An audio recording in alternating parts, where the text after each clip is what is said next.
اے حبیب صلی اللہ علیہ وسلم، اللہ نے ہی قرآن کو آپ پر حق کے ساتھ اتارا۔ یہ کتاب پچھلی کتاب تورات انجیل کی تصدیق کرنے والی ہے، اور اللہ ہی ہے کہ جس نے تورات اور انجیل کو نازل کیا تھا اس قرآن پاک سے پہلے، اور اللہ ہی ہے کہ جس نے فرقان یعنی قرآن کو نازل کیا۔ اور بے شک وہ لوگ جو اللہ کی آیات کا انکار کریں گے ان کے لیے بہت سخت عذاب ہوگا، اور اللہ غالب بھی ہے اور بدلہ لینے والا، انتقام لینے والا بھی ہے۔ اس آیت مبارکہ میں قرآن کو، تورات کو، انجیل کو اللہ نے ہی نازل فرمایا، اور جو بھی اللہ کی آیتوں کا انکار کرے گا اللہ تبارک و تعالی اس کے سخت گرفت فرمائے گا۔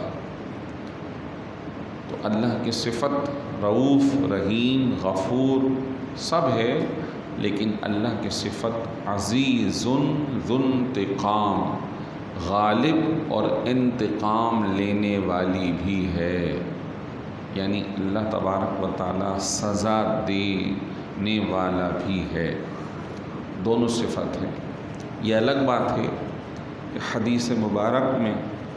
رسول کریم صلی اللہ علیہ وسلم نے یہ بات ارشاد فرمائی ہے کہ اللہ نے فرمایا کہ میری رحمت میرے غضب پر غالب ہے۔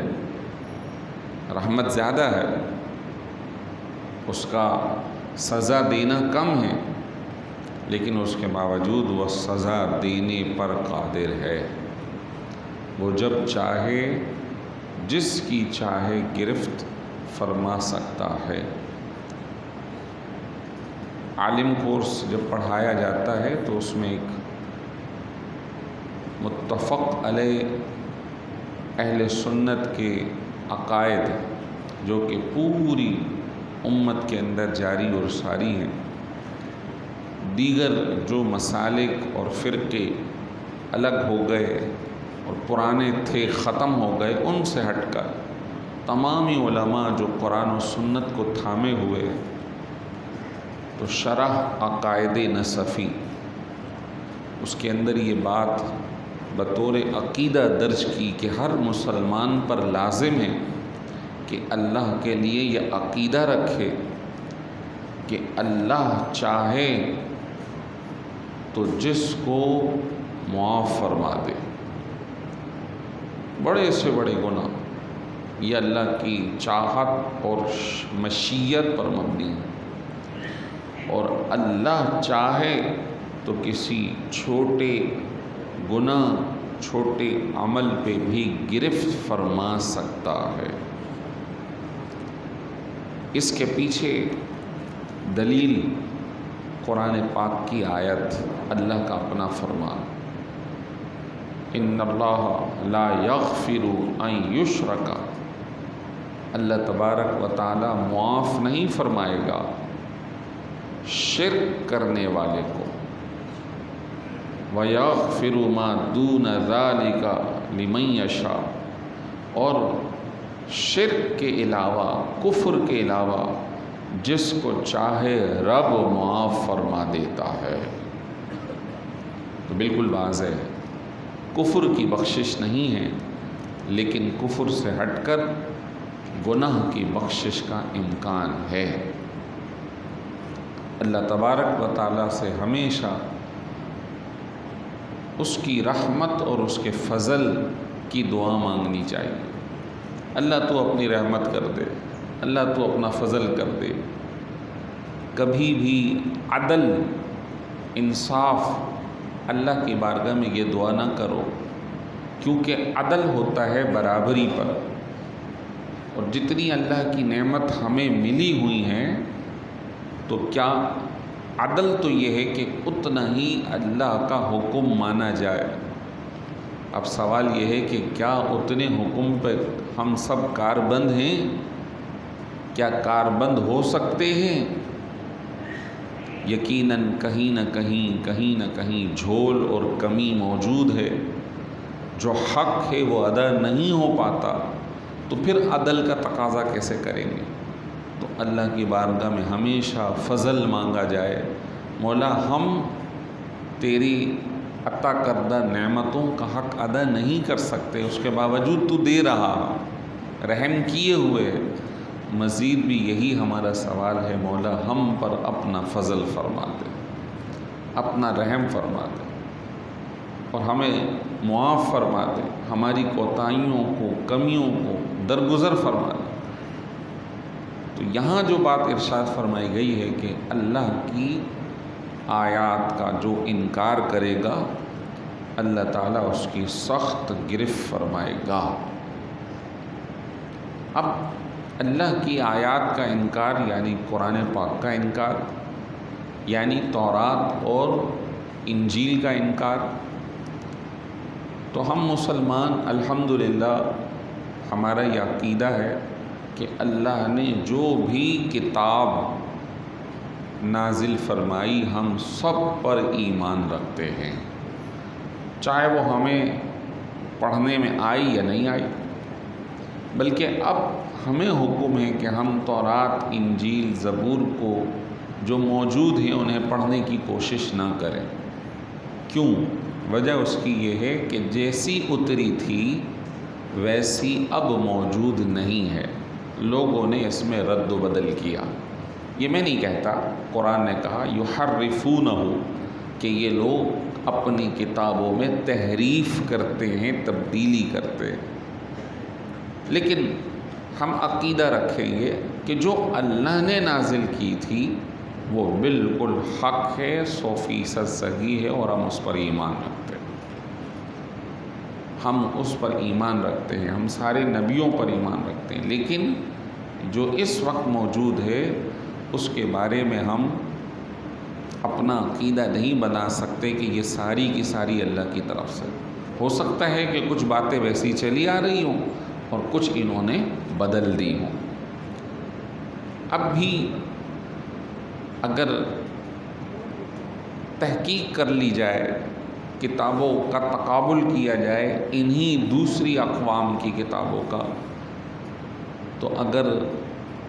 امریکہ اور اسی طرح برطانیہ اور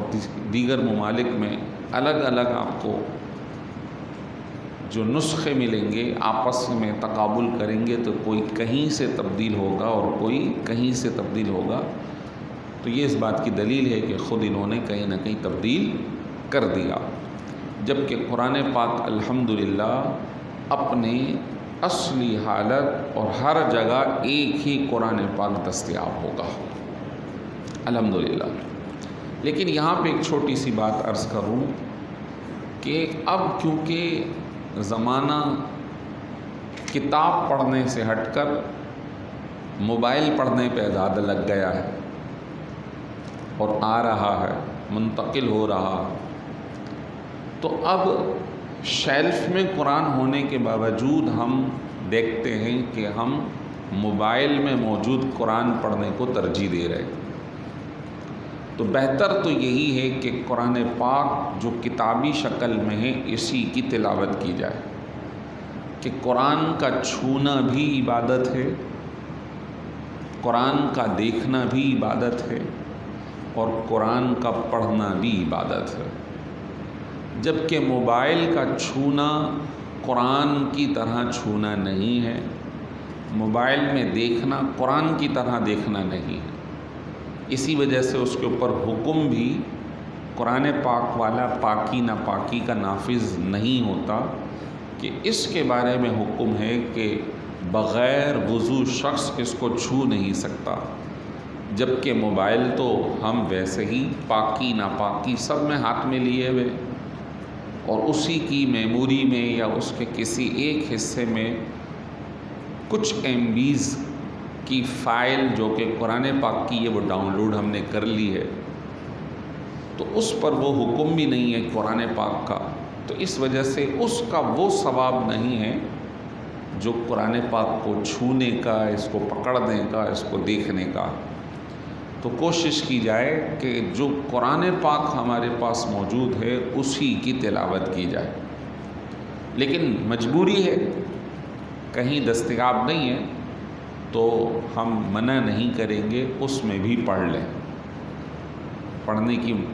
اگر صورت بنتی ہے تو پڑھ لیں، نہ پڑھنے سے پڑھنا بہتر ہے۔ اس کے اندر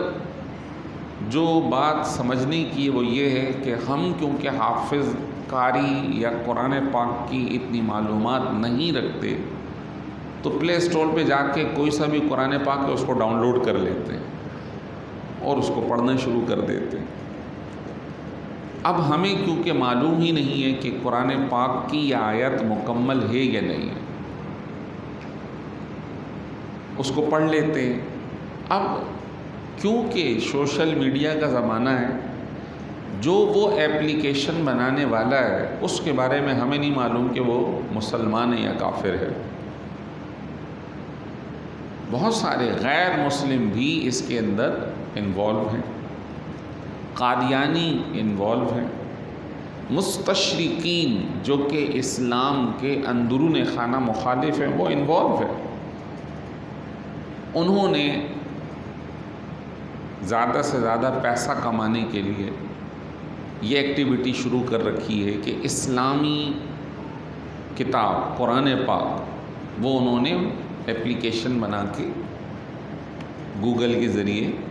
اپلوڈ کر رکھی اور ہم اسے ڈاؤن لوڈ کر لیتے۔ کئی ایک جگہ پر آیات چھوٹی ہوئی ہیں،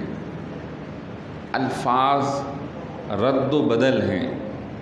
لہٰذا احتیاط اسی میں ہے کہ اپنی کتاب کو پڑھیں،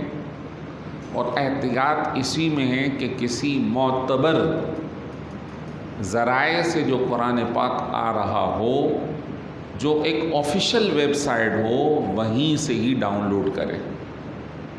اندھا دھن کام نہ کریں کہ اس سے نقصان ہوگا۔ ابھی 2 دن قبل ایک صاحب سے ملاقات ہوئی تو وہ اچھے پڑھے لکھے، دنیا کے اعتبار سے ایک کمپنی کے CEO تھے،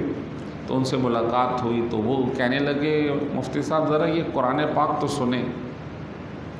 تلاوت میں سنتا ہوں تو وہ کچھ اور کہہ رہی ہے جبکہ یہ جو لکھا ہوا میرے سامنے ہے یہ کچھ اور ہے، کچھ سمجھ میں نہیں آ رہا۔ تو میں نے کہا دکھائیں۔ جب انہوں نے موبائل دکھایا تو وہ سورہ ملک کی سورت تھی، تبارک الذی، تو اس میں سے آدھی آیت پوری غائب تھی، یہاں موجود ہے اور آگے کچھ اور موجود ہے، جبکہ قاری صاحب جن کی وہ تلاوت انہوں نے سنی ہوگی تو وہ انہوں نے پوری پڑھی، کوئی مصر کے قاری صاحب تھے، اچھی تلاوت کر رہے تھے۔ تو میں نے کہا یہ پڑھنے والے تو پورا پڑھ رہے ہیں، لیکن جن صاحب کی ایپلیکیشن آپ نے ڈاؤن لوڈ کی ہے انہوں نے یہاں آیتیں غائب کر دی ہیں، لہٰذا اس کو فوراً ان انسٹال کر دیں۔ اب دیکھیے کہ وہ ایک صاحب، ان کو اس سے اندازہ ہوا کہ یہ سنا کچھ رہے ہیں اور میں پڑھ کچھ رہا ہوں، تو چلیے انہیں پتہ چل گیا اور انہوں نے پوچھ لیا۔ تو کئی ایک ایسے ہیں کہ وہ بلا تحقیق کے پڑھ رہے ہیں، اب وہ غلط ہو رہا ہے یا صحیح ہو رہا ہے اس کا ہمیں اندازہ نہیں ہوتا، لہذا کسی آفیشیل ویب سائٹ جو ہمارے جو اسلامی ملک کی آفیشیل ویب سائٹ ہو وہیں سے آپ قرآن ڈاؤن لوڈ کریں، اور انہی کو دیکھ کر اگر آپ کو پڑھنا ہے تو پڑھنے کی کوشش کریں، اندھا دھن نہ کریں۔ اسی طرح بہت سارے آج کل آن لائن کلاسز چل رہی ہیں بچوں کے لیے، اسکول والے بھئی آپ قرآن پاک کا قاعدہ یا نماز یا اس طرح کی چیزیں وہ کہتے ہیں کہ پڑھوائیں یا پڑھیں، تو اس میں بھی اس چیز کا لحاظ بہت ضروری ہے کہ اللہ نے فرمایا جنہوں نے ہماری آیات کا انکار کیا ہے فرمایا کہ ان لوگوں کو شدید عذاب ہوگا اور اللہ ایسے لوگوں پر غالب بھی ہے اور ان سے انتقام بھی لینے والا ہے۔ تو کہیں ایسا نہ ہو کہ ہم ان غلط لوگوں کے آلائے کار بن جائیں۔ ہم نے تو جان بوجھ کے نہیں کیا، لیکن لا علمی، تو اس چیز کا لحاظ ضروری ہے۔ اس سے یہ بھی پتہ چلتا ہے کہ قرآن پاک کو قرآن نے کہا کہ نزل علیک الکتاب، کتاب پہلے تورات اور انجیل اور دیگر کتابیں کتابی شکل میں لکھی ہوئی یا تختیوں پر لکھی ہوئی اللہ نے وہ اتاری، اور وہ لکھی ہوئی تحریر انبیاء علیہ السلام کے پاس آئی۔ انبیاء علیہ السلام کے ذریعے وہ تحریریں لوگوں کو پہنچ گئیں، تو لوگوں نے اس میں رد و بدل کر دیا۔ ایک موقع پہ حضرت عمر فاروق رضی اللہ تعالیٰ عنہ تورات پڑھنے لگے، انہیں کہیں سے مل گئی، تو نبی رحمت صلی اللہ علیہ وسلم نے انہیں دیکھا، تو غصے کی وجہ سے آپ کے چہرے انور کے تاثرات تبدیل ہو گئے۔ سیدنا صدیق اکبر ساتھ تھے۔ حضرت عمر فاروق نے اس بات کو نہیں سمجھا یا توجہ نہیں دی، اور وہ پڑھ رہے تھے، تو صدیق اکبر رضی اللہ تعالیٰ عنہ نے حضرت عمر فاروق کو سخت کلمات کچھ کہے کہ عمر چھوڑو، دیکھتے نہیں کہ رسول کریم صلی اللہ علیہ وسلم ناراض ہو رہے ہیں؟ تو جب دیکھا تو واقعی حضور ناراض ہیں، تو یہ گھٹنوں کے بل حضور کے سامنے بیٹھ گئے اور عرض کیا رسول اللہ رضیت باللہ ربا وبالاسلام دینا وبمحمد نبیا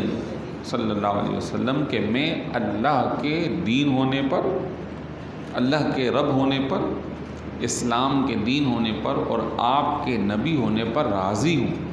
یعنی میری کوئی اور نیت نہیں ہے۔ تو پھر حضور نے فرمایا عمر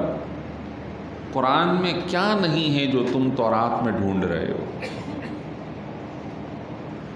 قرآن میں کیا نہیں ہے جو تم تورات میں ڈھونڈ رہے ہو؟ خدا کی قسم آج اگر موسیٰ بھی ہوتے تو وہ بھی میری ہی اتباع کرتے، اس کے علاوہ کوئی دوسرا راستہ ان کے لیے بھی نہیں ہوتا۔ کیوں کہ حضور علیہ السلام آخری نبی ہیں، اور سارے نبیوں کو یہ حکم دیا گیا تھا کہ اگر آپ کے سامنے یہ آخری نبی تشریف لے آئیں تو آپ لوگ بھی انہی پر ایمان لائیں گے، آپ لوگ بھی انہی پر ایمان لائیں گے۔ تو سرکار نامدار صلی اللہ علیہ وسلم پر جو کتاب اتری ہے وہ قرآن پاک ایسی ہے کہ سارے انبیاء کو اس پر عمل کرنے کا حکم دیا گیا۔ اب قرآن پاک پڑھیں گے، سیکھیں گے، اس کی تلاوت کریں گے تو ہمیں پتہ چلے گا اس میں کیا ہے۔ تو آج ہم ویسے تو پڑھنے لکھنے سے دور ہو رہے ہیں، دینی تعلیم سے، حتیٰ کہ اب قرآن پاک کی تلاوت جو پہلے گھروں میں ہوا کرتی تھی وہ بھی آہستہ آہستہ ختم ہو رہی ہے۔ راتوں کا دیر تک جاگنا اور صبح فجر میں پڑھے سوتے رہنا، یہ صرف بچوں اور جوانوں نہیں، بوڑھوں کا بھی یہ حال ہوتا جا رہا ہے۔ جبکہ پہلے کچھ عرصے پہلے، بہت پرانی باتیں نہیں، کہ جب بچے بیدار ہوتے تھے اور دیکھتے تھے کہ اماں تلاوت کر رہی ہیں، ابا گھر میں تلاوت کر رہے ہیں،